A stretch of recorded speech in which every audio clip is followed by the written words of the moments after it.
ketika manusia dicipta hanya manusia yang dihidupkan oleh rohnya Allah. Maka kita di dalam hidup ini menerima energi dari Allah. Kalau kita diciptakan dan dihidupkan oleh roh Allah, artinya bagaimanapun juga hidup kita bergantung secara terus-menerus dengan hidupnya Allah. Dan ketika kita berpisah dengan Allah sang hidup itu, hidupnya Allah, energinya Allah tidak lagi menopang hidup manusia, maka manusia itu semakin lama semakin menua dan akhirnya pun mati. Itulah mengapa ada kematian. Kematian itu terjadi karena rohnya Allah, hidupnya Allah tidak lagi menopang hidup kita. Seperti lampu ini, ia akan mati dan padam kalau listrik tidak lagi mengaliri dia. Tak selalu Tuhan menjawab doa, namun Dia beri yang terbaik di waktu yang tepat. Mari kita berdoa. Ya Engkau Hakim yang agung yang bertahta dalam kerajaan-Mu yang tidak berkebinasan. Kami bersyukur dan berterima kasih kepada-Mu ya Allah, untuk cinta dan kasih karunia-Mu yang Kau perkenankan kepada kami orang-orang berdosa ini. Pada hari ini ya Tuhan, kami mau datang ke hadapan-Mu untuk menerima anugerah kudus-Mu. Terimalah kami pada hari ini ya Putra Allah, untuk dapat dilayakkan menerima firman-Mu yang kudus. Biarlah kiranya Engkau yang mengampuni segala dosa dan pelanggaran kami. Engkau yang menyucikan hati dan pikiran kami, agar sekiranya hikmat yang daripada-Mu dapat tertanam dan berbuah dengan baik bagi kemuliaan nama-Mu. Ya Tuhan, biarlah kiranya Engkau yang memberikan kami keinginan dan kemampuan agar dapat mengasihi-Mu dan mencintai-Mu di dalam cara-Mu, agar dengan jalan itu kami dapat mencari kewargaan dalam kerajaan-Mu. Engkau yang mampukan kami ya Tuhan dapat melakukan apa yang dituntut oleh Injil-Mu, agar kiranya perintah-perintah dari Injil-Mu yang terberkati itu dapat menjadi terang dan pelita dalam hidup kami. Engkau yang mengasihani hamba-Mu yang tidak berguna ini untuk menyampaikan apa yang benar di hadapan-Mu, agar sekiranya dengan demikian Engkau dimuliakan dan Engkau yang menjadi semua atas semua. Dan untuk itulah kami mengagungkan Engkau ya Tuhan Yesus, dengan Bapa-Mu yang kekal dan juga dengan Roh-Mu yang Maha Kudus untuk sekarang dan selalu dan selama-lamanya. Amin. Ya, shalom. Ya. Sekarang kita akan belajar firman Tuhan dari Injil Rasul Yohanes, pasal yang ke-8 ayatnya yang ke-24. Karena ini pertama sekali saya khotbah di tempat ini, jadi saya kemanapun saya pergi berkhotbah, kalau itu adalah waktu saya yang pertama, saya akan bawa topik ini. Yohanes 8 ayat yang ke-24, ini adalah sabdanya Kristus, saya pakai terjemahan baru yang kedua. Jadi mungkin ada kata-kata yang berbeda dengan apa yang Anda miliki, bukan berarti Alkitab saya berbeda. Ya, saya pakai Alkitab terjemahan baru kedua, Yohanes 8 ayat yang ke-24. Ini LAI memberi perikop tentang bahwa Yesus bukan dari dunia ini. Yohanes 8 ayat 24. Karena itu tadi aku berkata kepadamu bahwa kamu akan mati dalam dosamu, sebab jikalau kamu tidak percaya bahwa akulah Dia, kamu akan mati dalam dosamu. Sekali lagi, karena itu tadi aku berkata kepadamu bahwa kamu akan mati dalam dosamu. Sebab jikalau kamu tidak percaya bahwa akulah Dia, kamu akan mati dalam dosamu. Ada dua hal yang ditekankan oleh Yesus Kristus dalam ayat ini. Yang pertama, kalau kamu tidak percaya bahwa akulah Dia, akibatnya apa? Kamu akan mati dalam dosamu. Mengapa Kristus mengatakan kalau kamu tidak percaya bahwa akulah Dia, kamu akan mati dalam dosamu? Siapakah Kristus ini? Apakah yang Dia lakukan sehingga saya harus percaya kepada Dia? Yang dengan demikian maka saya tidak akan mati dalam dosa saya. Apa dan seperti apa yang dilakukan Kristus ini? Kita harus kembali kepada tujuan yang semula ketika Allah sedang tersenyum dalam tahtanya. Ia mau membentangkan langit dan bumi dan menciptakan manusia, yaitu pada awal penciptaan. Apakah Anda pernah bertanya mengapa aku diciptakan oleh Allah? Apakah kita pernah bertanya mengapa Allah menciptakan aku? Mengapa Allah membuat aku ada? Mengapa Tuhan menciptakan manusia? Dan mengapa Ia menjadikan segala sesuatu? Pernahkah Anda bertanya demikian? Pernahkah Anda bertanya mengapa aku dilahirkan? Mengapa Tuhan menciptakan nenek moyangku dan mengapa aku ada? Sebagai hal yang lebih penting dan di dalam hidup ini kita mungkin jarang mempertanyakan itu. Tapi, apa tujuan Allah menciptakan manusia? Ada yang berkata Allah menciptakan manusia agar Allah tidak kesepian, agar Allah punya teman. Tapi Allah sejak kekal, Sang Bapa itu bersama dengan firman dan rohnya tidak mungkin ia kesepian. Lalu ada yang mengatakan bahwa Allah menciptakan manusia agar manusia itu menyembah Dia. Itu pun salah. Karena Allah di dalam tahtanya ia punya berlaksa-laksa kerubim dan serafim yang menyembah Dia siang dan malam. Lalu untuk apa manusia dicipta? Apakah tujuanmu diciptakan wahai manusia dan mengapa engkau diciptakan pada mulanya? Tujuan Allah menciptakan manusia karena Rasul Yohanes mengatakan Allah adalah kasih. Jadi tujuan Allah menciptakan manusia sejatinya adalah untuk mengaliri kasih-Nya, untuk membagi kasih-Nya.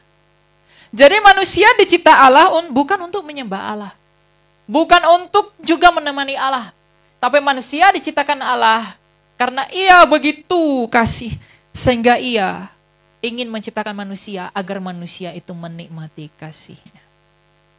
Apa bukti Allah menciptakan manusia agar manusia itu menikmati kasih-Nya? Ada 6 hari penciptaan di dunia ini. Hari pertama, Tuhan lihat itu baik. Hari kedua, semua baik. Hari ketiga, 4, 5, semua diciptakan itu baik. Langit dan bumi, Bereshit bara Elohim et hashamayim, ve'et haaretz, diciptakan oleh Allah. Semua itu baik. Dia ciptakan terang baik. Dia ciptakan binatang baik. Dia ciptakan tumbuhan baik. Udara, burung-burung di udara dan ikan-ikan di laut. Dia melihat semuanya itu baik. Dan pada hari ke-6, manusia pun dicipta. Artinya apa? Setelah semua yang baik itu dicipta, baru manusia dicipta belakangan, agar manusia itu siap menikmati semua yang baik itu. Jadi tujuan Allah menciptakan manusia adalah agar manusia menikmati kasih-Nya. Dan bukti bahwa Allah menciptakan manusia agar manusia menikmati kasih-Nya adalah semua diciptakan oleh Allah untuk manusia. Langit dan bumi dan semua planet-planet ini diciptakan oleh Allah. Bukan kita diciptakan untuk menghuni, tapi semua ini diciptakan untuk kita. Makanya dikatakan beranak cuculah, penuhilah dan berkuasalah. Kita diciptakan Allah di samudra, di semesta yang begitu luas ini, kita hanya memang sendirian di sini. Dan itu adalah bukti Allah menciptakan kita agar kita menikmati kasih-Nya itu. Dan ketika Allah mencintai kita di dalam kasih-Nya yang kekal itu, dan tujuan Allah menciptakan manusia sejak semula adalah menciptakan kita untuk hidup yang kekal, bukan untuk mati. Tuhan ciptakan kita untuk hidup yang kekal. Tuhan tidak pernah ciptakan saya dan kamu untuk kemudian dimatikan. Dan ketika Allah itu mencintai manusia, maka manusia itu pun harus mengasihi Allah agar kasih itu bisa menjadi hubungan yang manis. Jadi Allah menciptakan manusia, dan Allah mengasihi manusia begitu sempurna dengan memberikan semua yang diperlukan manusia itu. Maka agar hubungan ini tetap langgeng, maka manusia itu pun harus mengasihi Allah. Tapi manusia tidak tahu bagaimana caranya mencintai Allah. Sama seperti kalau laki-laki dan perempuan bersatu dalam perkawinan kudus, keduanya harus saling mencintai. Laki-lakilah yang pertama sekali meminang perempuan. Aku akan membawa engkau ke dalam apa yang aku akan berikan. Engkau tidak perlu khawatir, wahai perempuan, aku akan menolongmu dalam banyak hal. Dan kemudian apabila perempuan itu mau bersatu dengan laki-laki itu, agar hubungan itu tak bisa satu dalam perkawinan kudus, maka perempuan itu pun harus mengasihi laki-laki itu. Laki-laki mengasihi perempuan dengan memberikan semua yang dibutuhkan perempuan. Maka perempuan itu pun harus kembali mengasihi laki-laki itu. Maka ketika Allah itu mencintai manusia dengan memberikan semua yang manusia inginkan, maka manusia itu pun harus mencintai Tuhan dengan kasih-Nya. Tapi manusia itu tidak tahu bagaimana caranya mencintai Allah. Manusia tidak tahu bagaimana caranya mengasihi Allah. Maka Allah ajari manusia itu. Kalau kamu mau mengasihi aku, caranya adalah jangan makan buah pengetahuan itu. Jadi buah pengetahuan itu bukan ujian untuk manusia. Karena Allah tidak perlu menguji ciptaan yang sempurna itu. Itu bukan cobaan. Itu bukan juga suatu hal yang menjerumuskan manusia. Tapi ketika Allah menyatakan jangan engkau makan buah pengetahuan itu adalah cara Allah untuk memberitahu kepada manusia itu. Kalau kamu memang mau mencintai aku, caramu adalah, kalau kamu mau membalaskan cintaku, caramu adalah jangan makan buah pengetahuan itu. Makanya Kristus pernah berkata dalam Injil Yohanes, jikalau kamu mengasihi aku, kamu pasti melakukan perintahku. Jadi perintah Allah, larangan Allah untuk tidak makan buah pengetahuan itu bukan ujian. Itu adalah cara Allah memberitahu Adam dan Hawa, beginilah caramu anakku untuk mengasihi aku. Dan ketika kamu makan buah pengetahuan itu, pastilah engkau mati. Apa arti kematian itu? Kematian itu adalah perpisahan dari kehidupan. Siapa kehidupan itu? Allah sendiri. Jadi yang disebut dengan kematian, kalau kamu makan buah pengetahuan ini, pastilah engkau mati. Artinya adalah, kalau kamu gagal mencintai aku, kamu pasti berpisah dari aku, sang hidup ini. Dan ketika manusia itu gagal mengasihi Allah, maka manusia itu pun bercerai dengan Allah. Dan manusia itu menanggung akibat dari perceraian itu, yaitu kematian. Ketika manusia itu dicipta, sadarkah engkau? Ketika manusia dicipta, hanya manusia yang dihidupkan oleh rohnya Allah.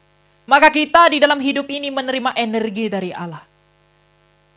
Kalau kita diciptakan dan dihidupkan oleh roh Allah, artinya bagaimanapun juga hidup kita bergantung secara terus-menerus dengan hidupnya Allah. Dan ketika kita berpisah dengan Allah sang hidup itu, hidupnya Allah, energinya Allah tidak lagi menopang hidup manusia, maka manusia itu semakin lama semakin menua dan akhirnya pun mati. Itulah mengapa ada kematian. Kematian itu terjadi karena rohnya Allah, hidupnya Allah tidak lagi menopang hidup kita. Seperti lampu ini, ia akan mati dan padam kalau listrik tidak lagi mengaliri dia. Maka manusia pun akan mati kalau hidupnya Allah tidak lagi menghidupi kita. Dan kita terputus dengan hidupnya Allah itu karena apa? Karena kita gagal mencintai dia. Sama seperti suami istri yang kalau bersatu dalam perkawinan kudus, apabila salah satu dari pasangannya tidak lagi mengasihi, maka terjadi perceraian di dalam hubungan itu. Maka ketika Allah dan manusia tidak lagi saling mencintai, ketika Allah mencintai dengan tulus, lalu manusia tidak mau mencintai Allah itu, maka terjadi perceraian antara manusia dengan Allah. Maka ketika manusia dengan Allah bercerai, dan manusialah yang menceraikan Allah itu, maka manusia itu menanggung konsekuensi perpisahan, yaitu kematian. Maka yang tadinya manusia diciptakan oleh Allah untuk menikmati semua yang baik dari dalam diri Allah itu, tapi oleh karena egonya manusia, oleh karena keinginan manusia di dalam kehendak bebasnya itu, dia akhirnya memilih untuk mengkhianati Allah dengan gagal mencintai Allah. Maka dengan demikian manusia itu mengalami dan menuai perbuatannya, yaitu kematian yang diawali penderitaan. Ketika Adam berbuat dosa, apa yang dikutuk oleh Allah? Arurah Adamah, terkutuklah tanah. Mengapa tanah yang dikutuk? Karena Adam diambil dari Adamah. Diambil dari tanah. Maka semua yang lahir dari tanah ini mengalami kutukan. Tumbuh-tumbuhan semak duri engkau akan makan, dari situ engkau akan mencari. Perempuan akan susah melahirkan, dia akan melahirkan manusia yang sudah hina karena dosa itu. Jadi ketika manusia itu jatuh ke dalam dosa, manusia itu menjadi rusak, manusia itu menjadi bejat, manusia itu kehilangan citranya Allah, dan manusia itu pun mengalami penderitaan. Dan semua kekacauan yang terjadi di dunia ini itu disebabkan oleh karena dosa. Dosa yang diakibatkan dari kegagalan kita mencintai Allah. Tapi ketika manusia itu gagal mencintai Allah, apakah Allah membuang manusia itu? Tidak. Ketika manusia itu rusak, apakah Allah membuang ciptaannya? Tidak. Karena kodratnya Allah adalah kasih, maka ia berniat memperbaikinya. Lalu apa yang dijanjikan Allah ketika manusia jatuh ke dalam dosa? Apa yang disediakan oleh Allah ketika manusia itu rusak? Tuhan tidak menjanjikan agama. Jadi kamu jangan cari agama agar kamu sehat. Tuhan tidak menjanjikan ideologi. Jadi jangan cari ideologi dan filsafat yang kosong agar kamu sehat kembali. Ketika manusia itu rusak, ketika manusia itu gagal, yang dijanjikan Allah dalam Kejadian 3:15. Aku akan mengadakan permusuhan antara engkau dan perempuan ini. Antara keturunanmu dan keturunannya akan meremukkan kepalamu dan engkau akan meremukkan tumitnya. Yang dijanjikan oleh Allah sejak semula ketika manusia itu rusak adalah anak laki-laki yang akan meremukkan kepala ular, di mana anak laki-laki ini adalah keturunan perempuan, dan ular itu akan meremukkan tumit anak laki-laki ini. Jadi yang dijanjikan Allah kepada nenek moyang kita adalah anak laki-laki ini yang akan meremukkan kepala ular, karena ular inilah yang menghasut manusia itu mengkhianati Allah. Dan nanti ular ini akan meremukkan tumit anak laki-laki ini. Dan selama 2000 tahun sebelum anak laki-laki ini lahir, seluruh para nabi di sepanjang perjanjian lama bernubuat tentang siapakah anak laki-laki ini. Nabi Musa 1250 tahun sebelum anak laki-laki itu lahir, dia berkata bahwa anak laki-laki itu akan datang dari terangnya bangsa Yehuda dari antara saudaramu hai Israel. Nabi Raja Daud 1000 tahun sebelum anak laki-laki lahir dalam Mazmur 22, nanti anak laki-laki itu akan berseru, Eli, Eli lama sabachthani, ketika tangan dan kakinya dipaku. 750 tahun sebelum anak laki-laki itu lahir, Nabi Yesaya mengatakan nanti anak laki-laki itu akan dihina, akan dibenci, dan dia akan ditikam oleh karena pelanggaran kita. Dan ia akan dihitung di antara pemberontak-pemberontak. Dan bagi kita ia tidak masuk hitungan. Nabi Mika 700 tahun sebelum anak laki-laki itu lahir mengatakan bahwa nanti anak laki-laki Mesias itu akan lahir di kandang domba di kotanya Daud. Ratusan tahun sebelum anak laki-laki itu lahir, pasca pembuangan ke Babel, Hosea menubuatkan bahwa nanti anak laki-laki itu akan diasingkan ke Mesir. Yeremia dan Yehezkiel menubuatkan nanti tulang-tulangnya tidak akan dipatahkan. Dan mereka mengatakan bahwa ia akan menunggangi seekor keledai. Dan setelah para nabi itu bernubuat, tahun 4 sebelum Masehi, lahirlah seorang anak laki-laki di sebuah kota mungil Bethlehem. Di kotanya Daud. Yang diberi nama Yesus, yang disebut dari Nazaret, yang digelari Kristus. Dia lahir dari seorang perawan, seperti janji Allah kepada Adam. Dia lahir dari tunas Daud dari Yehuda karena dia mengambil darah kemanusiaannya dari Maria, anak Ana dan Eliakim dari Yehuda. Ia lahir di kandang domba seperti yang dikatakan oleh Mika. Dia hidup menderita seperti yang dikatakan Yesaya. Dia ditikam seperti yang dikatakan Yesaya. Dia berseru Eli Eli lama sabachthani seperti yang dikatakan oleh Daud. Tangan dan kakinya dipaku seperti yang dikatakan oleh Daud. Dan kemudian ia menggenapi tanda Yunus sebagai puncak pelayanannya. Ia turun ke dunia orang mati. Sebagaimana Yunus di dalam perut ikan 3 hari 3 malam. Maka ia pun di dalam perut bumi 3 hari 3 malam. Sebagaimana Yunus menang dan berhasil membawa kabar baik ke kota yang dimaksudkan oleh Allah ke Niniwe. Maka demikian juga Kristus ketika keluar dari perut bumi. Ia memberikan belas kasihan yang besar kepada dunia. Dialah yang menjadi sukacita terbesar dunia ini. Tapi apakah itu cukup? Apakah ketika Kristus menggenapi seluruh nubuatan itu selama 2000 tahun, apakah itu cukup bagi kita? Seharusnya itu cukup. Tapi apa yang dilakukan Kristus ini sehingga kita harus percaya kepada Dia? Apa yang dilakukan Kristus ini sehingga Ia berkata, kalau kamu tidak percaya bahwa akulah Dia, kamu akan mati dalam dosamu. Apa yang dilakukan oleh Kristus sehingga kita harus mengikuti Dia? Ingatlah bahwa kita sejak semula terputus dari hidup yang kekal itu karena kita gagal mengasihi Allah.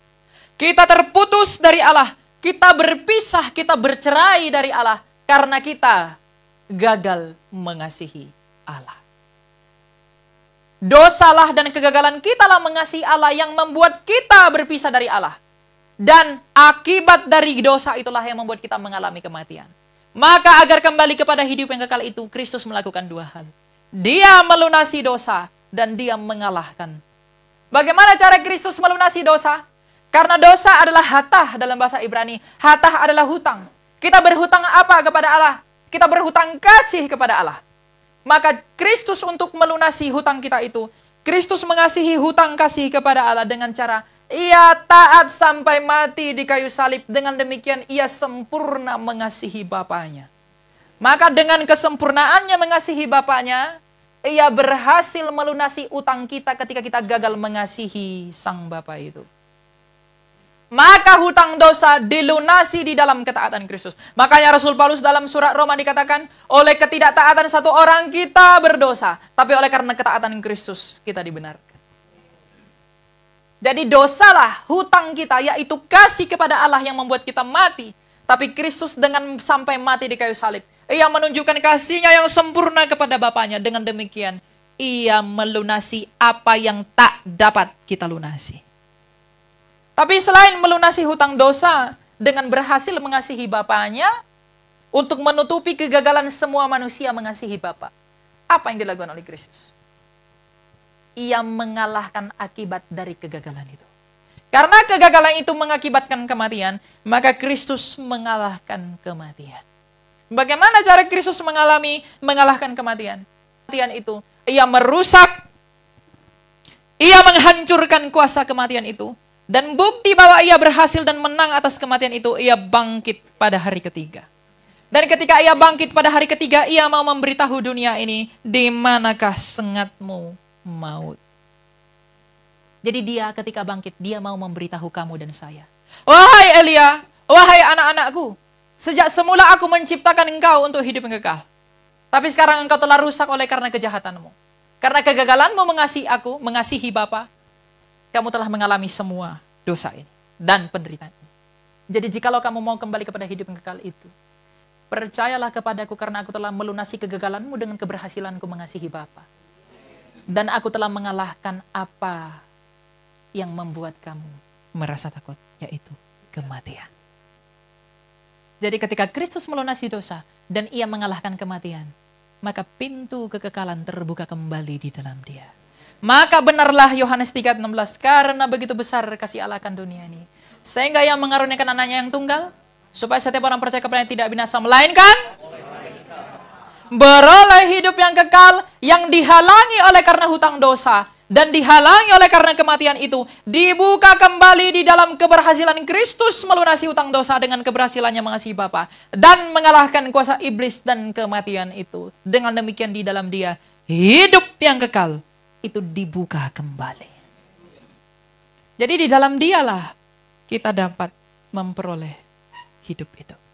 Makanya dalam Ibrani 2 ayat 14 dikatakan, karena anak-anak itu adalah anak-anak dari darah dan daging, ia juga menjadi sama dengan mereka dan turut mengalami keadaan mereka. Supaya melalui kematiannya, ia memusnahkan dia, yaitu iblis yang berkuasa atas maut.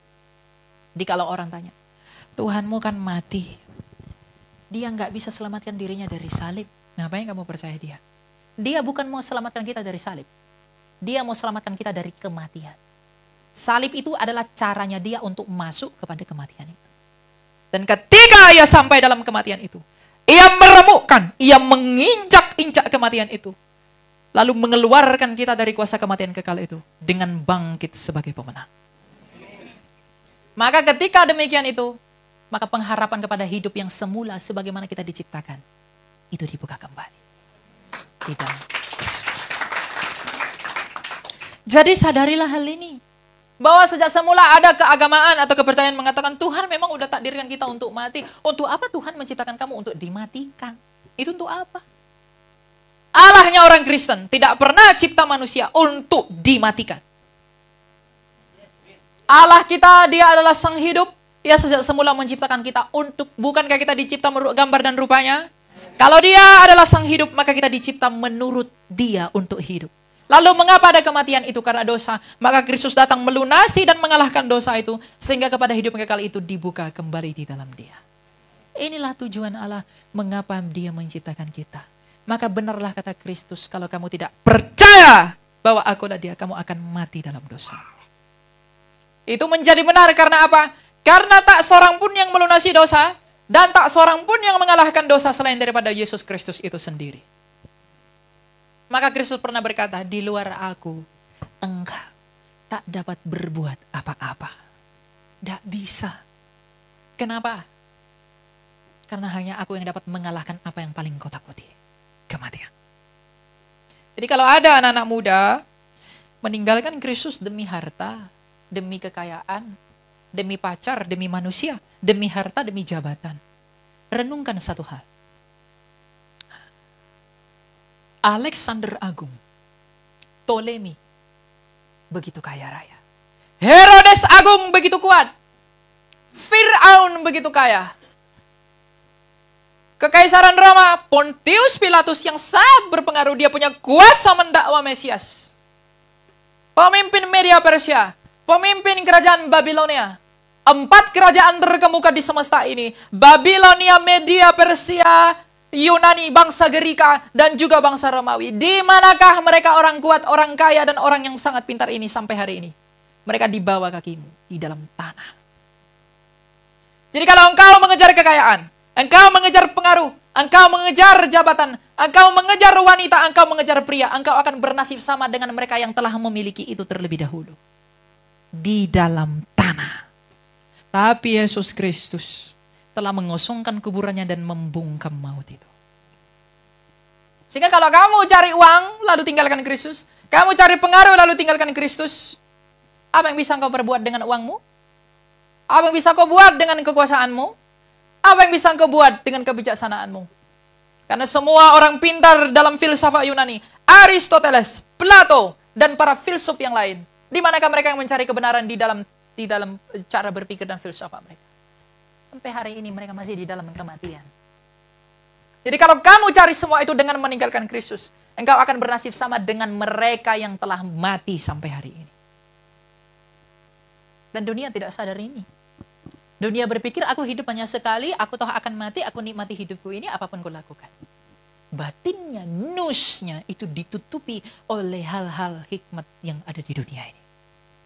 Itulah cara iblis menipu manusia. Dan manusia lupa, dan dia tidak sadar apa tujuannya hidup. Anak-anak muda dan orang tua, apa yang kamu cari dalam hidup ini sebenarnya? Apa yang kamu cari dalam hal menjadi manusia? Apapun agama orang, apapun kepercayaan orang, dari suku manapun, mau dia orang Tionghoa, orang Batak, orang Nias, orang Manado, orang Jerman, orang Afrika, orang Rusia, orang manapun dia. Tujuan manusia hanya satu. Yang dia inginkan hanya satu. Hidup. Orang berlomba kaya demi hidupnya. Orang cari uang demi perut, demi hidupnya. Orang cari pengaruh mempertahankan hidupnya. Pengaruh jabatan yang besar. Ketika dia merasa terancam, dia punya kuasa untuk membunuh orang yang mengancam dia demi mempertahankan nyawanya. Semua yang orang lakukan di bumi ini, di belahan bumi manapun, orang bekerja begitu keras, orang bekerja begitu giat, itu demi mempertahankan hidupnya demi perutnya. Yang diinginkan manusia itu hanya satu, hidup. Itu yang dikejar manusia. Sehingga sampai tua orang rela bekerja, mati-matian. Orang kawin mengawin itu demi anaknya, agar anaknya mempertahankan eksistensinya. Jadi yang dikejar manusia itu hanya satu. Hidup. Dan yang paling kau takuti pun hanya satu. Kematian. Karena orang takut mati, dia merasa takut mati, orang yang mengancam dia ditikam oleh dia. Dia takut mati karena ketakutan akan kematian. Ada sakit penyakit dalam tubuh, dia pergi ke dokter yang terbaik. Ada rematik asam urat, dia pergi ke Singapura. Mukanya mulai keriput, dia pergi ke klinik. Dia melakukan banyak hal agar dia tidak terlihat tua. Di TikTok itu saya pernah lihat ada anak muda dari belahan bumi mana. Agar dia terlihat tetap lebih muda. Dia lakukan treatment diet sehebat mungkin. Agar dia tidak terlihat tua. Suntik ini, suntik itu. Agar dia semakin dan tidak cepat mati. Saking takutnya orang kepada kematian, bahkan ia rela menggontorkan hampir 100 miliar. Jadi uang itu pun digunakan karena dia takut sama kematiannya. Kalau yang dikejar manusia adalah hidup. Dan yang paling ditakuti manusia adalah kematian. Mengapa engkau tidak memberikan jiwamu kepada dia yang telah mengalahkan kematian itu? Dan dengan demikian melalui kebangkitannya ia menganugerahkan hidup. Orang tertutup pada hal yang seperti ini. Bukankah aku mencari hidup? Bukankah aku takut kepada kematian? Sedangkan Yesus Kristus dari Nazaret, ia telah bangkit disaksikan 500 orang dalam Kisah Rasul. Kebangkitannya begitu menggemparkan zaman pada masa itu. Saking hebatnya kebangkitan Kristus, maka semua rasulnya Kristus tidak takut mati demi Kristus. Karena mereka telah melihat Tuhanku, Yesus Kristus itu, telah mengalahkan ketakutan terbesar kami, yaitu kematian. Untuk apa aku takut mati demi dia? Jadi kalau kamu takut mati, agar kamu tidak takut mati, percayakanlah jiwamu kepada dia yang telah menginjak kematian itu. Dan kalau kamu ingin hidup, bukankah dia telah keluar dari kubur dan hidup kembali? Itu yang kamu kejar, bukan? Dan Yesus mengatakan, di luar aku, kau tak dapat berbuat apa-apa. Karena tak ada orang sebaik apapun orang, sehebat apapun orang, sekaya apapun orang, seberpengaruh apapun orang, pada akhirnya juga tetap mati. Tapi Yesus Kristus telah menang atas semuanya itu, dan di dalam dia kita menjadi kaya, karena apa yang diinginkan dan yang dikejar manusia, kita bisa peroleh dari dia secara cuma-cuma. Dan apa yang ditakuti oleh manusia telah dikalahkan oleh dia. Maka apakah alasan manusia menolak Kristus kalau begitu? Hanya satu, kesombongan. Oh, semua ada anak muda orang Kristen nih yang ngomong dengan merasa sok taunya dia. Dia ngomong, semua agama sama saja. Marilah kita berdamai-damai saja. Kamu ngomong begitu, setan yang pengaruhi kamu. Kalau semua agama sama saja, coba tunjukkan kepada kita, siapakah yang telah melakukan yang seperti Kristus telah lakukan. Maka kamu akan bisa mengatakan ada dan semua sama saja. Dia bukan hanya terlahir menggenapi semua janji selama 2000 tahun. Tapi ia melakukan apa yang paling ditakuti manusia. Ia mengalahkannya dan ia memberikan apa yang paling diinginkan oleh manusia, itu hidup. Maka di luar dari dia sebagai pokok anggur yang benar dan sebagai penuai dari kebun anggur yang dibuat oleh bapaknya, itu tidak akan kita dapat memperoleh apapun. Saking menghebatkannya kebangkitan itu, semua rasulnya tidak takut mati demi dia. Karena mereka telah melihat, Tuhanku telah kalahkan apa yang kutakuti loh. Petrus disalib terbalik di Roma. Bahkan ketika ia disalib terbalik, dia tetap menginjili. Paulus, karena dia warga Roma, nggak boleh disalib. Kepalanya dipenggal. Markus di Alexandria ditarik oleh kuda. Andreas dianiaya. Bartolomeus dianiaya. Yohanes digoreng di minyak panas. Ignatius dibuat ke kandang singa. Irenaeus, Polikarpus, semua dianiaya. Aku rela mati demi dia yang telah mengalahkan kematian. Kenapa? Karena kematian itu, kalau hidup adalah Kristus, maka mati adalah. Orang sana takut mati. Kenapa mereka takut mati? Karena mereka tidak punya pengharapan yang pasti. Tapi Kristus mengatakan, aku memberikan engkau pengharapan yang pasti. Tugasmu hanya setia dan hidup di dalam aku. Itu yang Kristus katakan. Jadi hanya di dalam dialah kamu menjadi kaya, anak muda. Hanya dia yang menjadi sumber sukacitamu. Kalau kamu berusaha jadi sukacita dengan apa yang di dunia ini, kita manusia berdosa ini sekotor dan bau sekali. Kamu berusaha cari sukacita dengan pergi di dalam dosa. Cari kesenangan dunia. Agar bisa senang dunia. Itu seperti bangkai yang ditabur oleh parfum. Sebanyak apapun dia ditabur, dia tetap bau. Tapi kalau kamu wangi dari dalam, seperti bunga. Bunga itu diperas seperti apapun, dia tetap wangi. Jadi kalau kamu mencari kesenangan dunia agar kamu happy, agar kamu sukacita, kamu tidak akan pernah sukacita. Tapi Kristus berkata, aku ini lemah lembut dan rendah hati. Percayalah kepadaku karena aku akan memberikan kelegaan kepada jiwamu. Karena kebahagiaan itu bukan status benda, tapi kebahagiaan itu adalah status batin.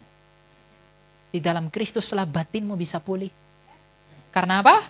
Karena dia telah menaklukkan apa yang batinmu paling takuti.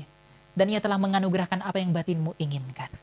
Jadi kalau kamu mau bahagia, datang kepada Kristus. Kalau kamu cari dengan pergi ke diskotik, dengan pergi itu hanya sementara. Kamu menabur parfum ke atas bangkai. Kalau hatimu belum benar, kalau hatimu tidak dipulihkan di dalam kemenangan Kristus, sebanyak apapun kekayaan diberikan kepada engkau, itu tak akan pernah membuat engkau bahagia. Tapi kalau engkau sudah bahagia, karena engkau sudah melihat bahwa Kristus itu menjadi kekayaanku, karena ia telah menganugerahkan hidup, dan ia telah mengalahkan kematian, dengan demikian apapun keadaan hidupmu, kau akan tetap bahagia. Karena seperti Paulus, orang yang sangat kaya raya, tapi ketika melihat Kristus dan bertemu dengan Kristus, ia mengatakan, apa yang dulu kau anggap mulia, sekarang kau anggap. Mengapa ia berkata seperti itu? Karena dia melihat bahwa apa yang kumiliki dahulu tak dapat membuatku bahagia. Tapi Kristus membuatku bahagia karena ia telah menganugerahkan apa yang paling diinginkan oleh batinku. Oleh karena itu memang benarlah perkataan Kristus itu. Kalau kamu tidak percaya bahwa akulah dia, kamu akan mati dalam dosamu. Inilah menjadi Kristen itu. Jadi Kristus itu tidak, jangan katakan semua sama sajalah. Marilah bertoleransilah. Yesus sama aja dengan yang lain. Kita toleransi memang harus bertoleransi. Dan toleransinya kita, ketika kita menjadi radikal dalam Kristen, radikalnya kita bukan dengan menyakiti orang lain loh. Radikalnya Kristen itu justru harus semakin mengasihi yang benci kamu. Kalau radikal yang lain ya bunuh-bunuh orang, ya itu terserah mereka. Kalau radikalnya kita, semakin kita diinjak, semakin kita memberi pengampunan. Semakin kita dihina, semakin kita ditekan. Semakin kita memberi pertanggungjawaban. Radikal menjadi Kristen itu perlu sekali. Kalau Kristus mengatakan kasih Allahmu, kasih sesamamu, kasih manusia, kasih musuhmu. Kalau kamu radikal jadi Kristen artinya cintamu kepada Allah, kepada manusia, kepada musuhmu itu semakin bertambah. Bukan malah suka-suka menghakimi. Itu bukan Kristen, itu Farisi. Pengetahuan kekristenan yang tidak ditempatkan di dalam hati yang baik, itu akan menimbulkan pedang. Karena itu hanya sebatas pengetahuan, tidak merubah hidup. Oleh karena itu, di luar daripada Kristus ini, kita tidak dapat memperoleh apapun. Di luar daripada Dia, kita tidak dapat mendapatkan apapun. Maka di dalam Dia, perjuangkanlah imanmu dan hiduplah dalam Dia, agar kita dituntun kepada padang gembala milik-Nya, dan kita memperoleh apa yang Dia akan hadiahkan itu. Jadi anak-anak muda, orang tua, ajarkanlah hal ini kepada anak-anakmu, dan sampaikanlah hal ini kepada sahabat dan temanmu, karena inilah kabar baik itu. Kabar baik ada karena ada kabar buruk. Kabar buruk adalah kematian, kabar baik adalah kehidupan. Kehidupan itu diberikan dengan mengalahkan kematian itu.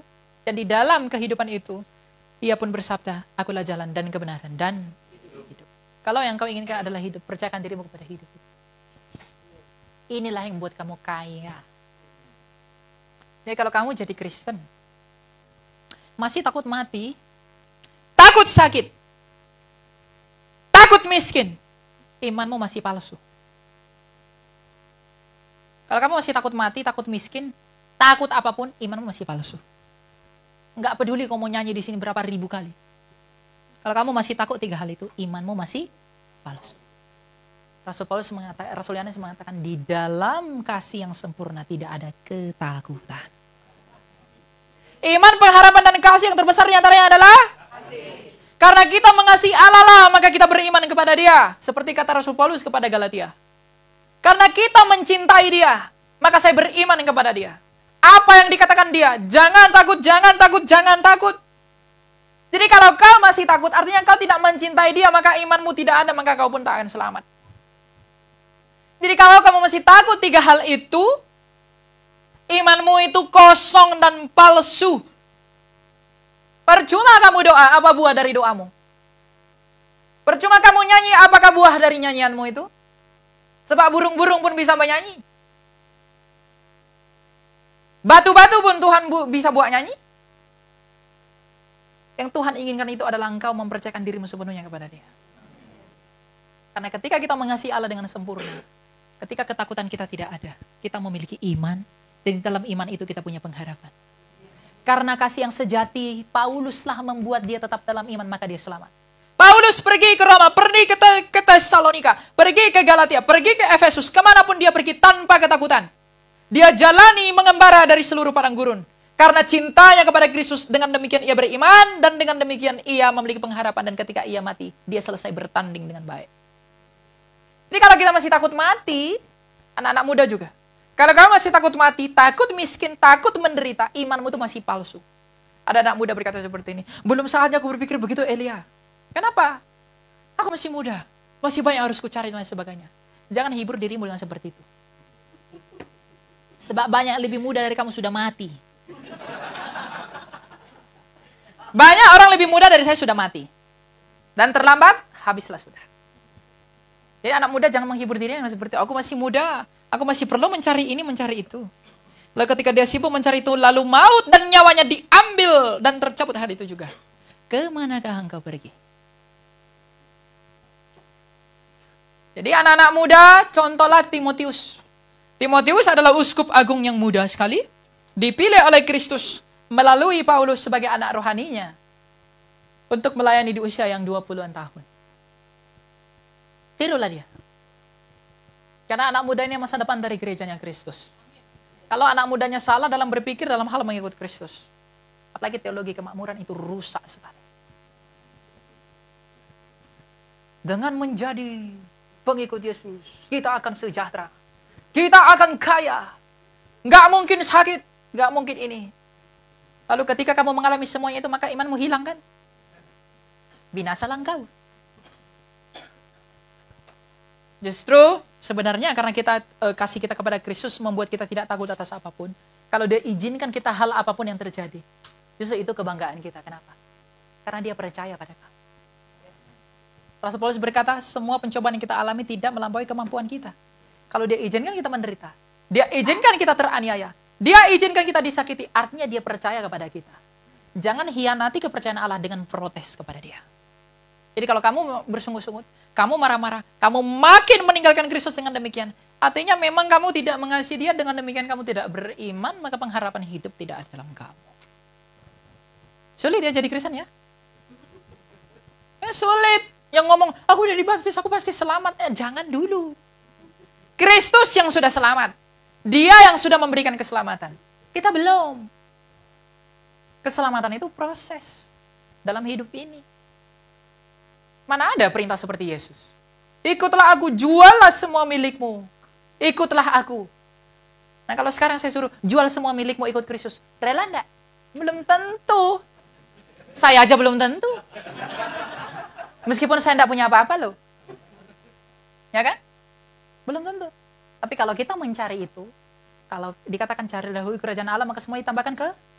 Kalau kita mencari Kristus itu, kita mencari perkenanannya, kita mencari kerajaannya, tidak sulit baginya untuk menambahkan sedikit roti di rumahmu. Tidak sulit baginya untuk menyediakan pakaianmu. Tidak sulit bagimu untuk menyediakan apapun yang kamu butuhkan. Tapi masalahnya sekarang dunia di dalam kebodohannya fokus kepada itu semua, tapi lupa akan batinnya. Orang sakit mata pergi ke dokter mata. Orang sakit perut, asam lambung pergi ke dokter dalam, organ dalam. Kepalanya pusing, beli bodrek.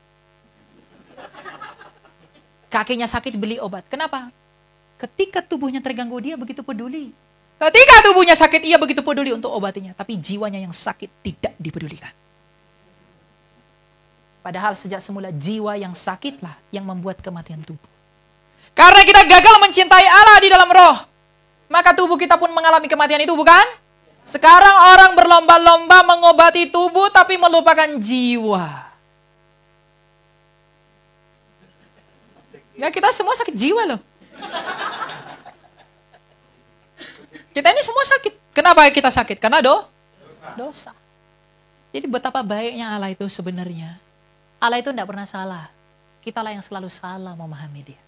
Karena dosa-dosa kita yang begitu besar. Jadi hiduplah dalam kerendahan hati. Hiduplah dalam kerelaan hati. Dan hiduplah di dalam kebesaran diri. Kita tidak tahu apa yang ada dalam hidup ini. Tapi kalau kita rendah hati, kita menyadari bahwa kita tidak mampu berbuat apapun di luar daripada Tuhan. Kita menyadari bahwa kita ini adalah orang sakit yang butuh tabib penyembuh dalam jiwa kita. Sama seperti orang sakit ketika dia demam, dia tahu dia demam.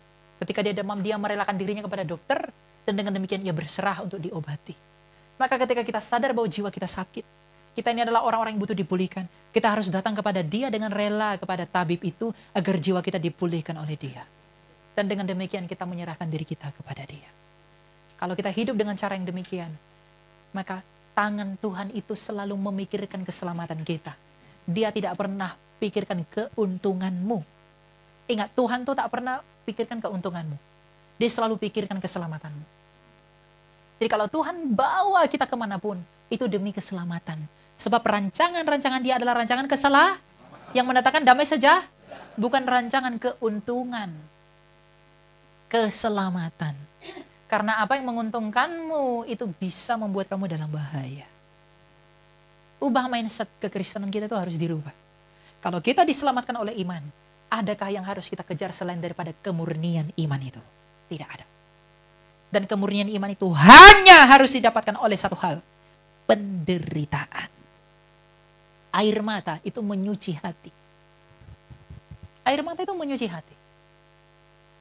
Jadi jangan kamu menunda air matamu keluar sebelum nanti air matamu itu tidak dapat memadamkan api neraka.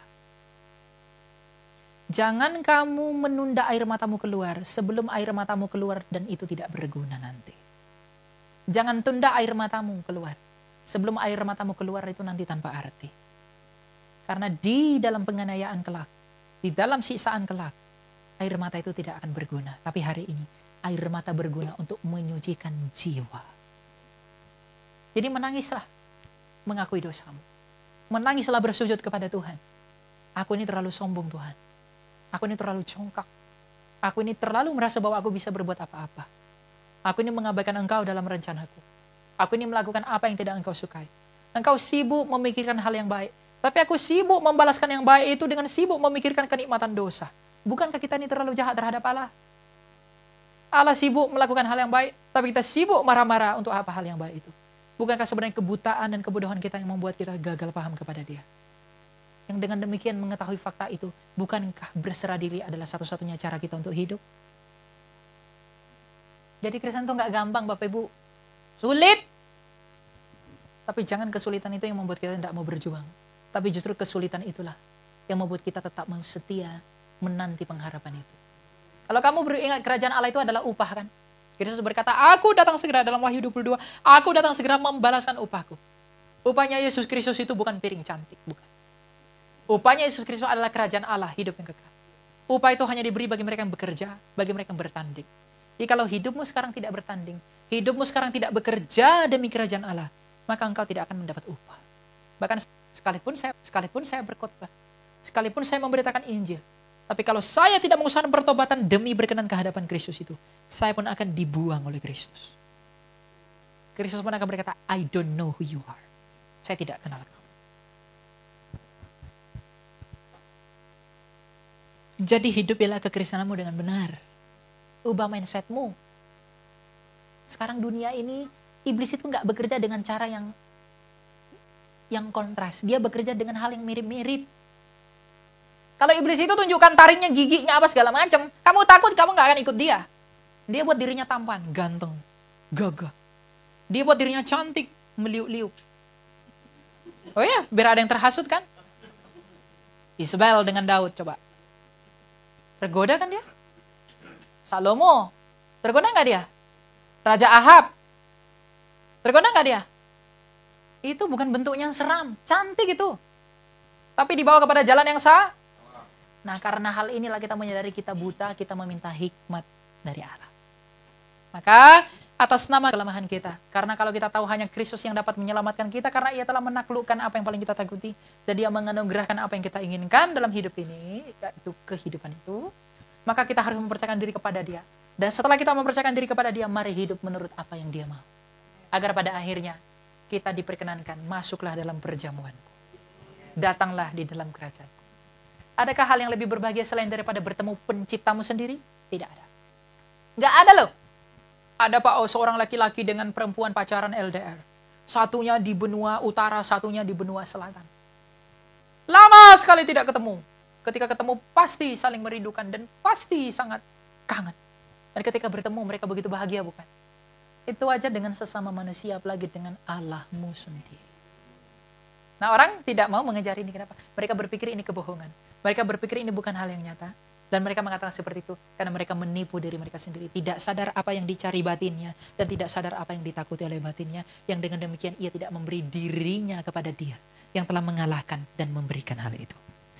Dengan demikian, segala pujian dan hormat hanya bagi Dia yang duduk di tempat maha tinggi. Amin. Tak selalu Tuhan menjawab doa, namun Dia beri yang terbaik di waktu yang tepat.